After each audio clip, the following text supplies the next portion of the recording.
గత 5 సంవత్సరాలుగా రాష్ట్ర ప్రభుత్వం ఇచ్చిన జీవోలన్నీ తప్పుడు, మోసపూరిత జీవోలే అని ముఖ్యమంత్రి జగన్మోహన్ రెడ్డిని ప్రజలు చీకొట్టే రోజులు దగ్గరలోనే ఉన్నాయని తెలుగుదేశం పార్టీ రాష్ట్ర అధికార ప్రతినిధి పిఠాపురం మాజీ ఎమ్మెల్యే వర్మ అన్నారు.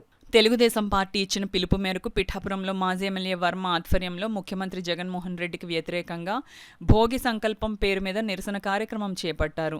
పిఠాపురం మహారాజా కోటలో గల తెలుగుదేశం పార్టీ కార్యాలయం నుండి మాజీ ఎమ్మెల్యే వర్మ తమ పార్టీ నాయకులు, కార్యకర్తలతో కలిసి కోటగుమ్మం సెంటర్ వరకు ర్యాలీగా వెళ్లారు.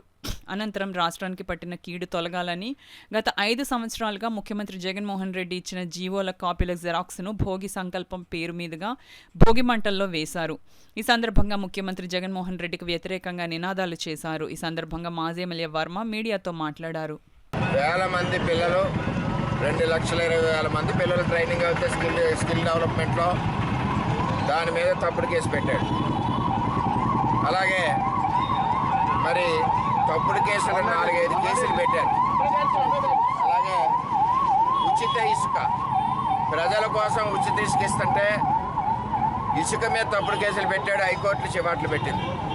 ఇలాగన్నీ కూడా చంద్రబాబు నాయుడు గారికి మచ్చ పెట్టాలని, బురద చల్లాలని మరి ఇటువంటి తప్పుడు ప్రకటనలు, తప్పుడు జీవోలు, తప్పుడు కేసులు ఇవాళ పెట్టి జగన్మోహన్ రెడ్డి నిజంగా చెప్పాలంటే భోగి మంటల్లో కలిసిపోయారు.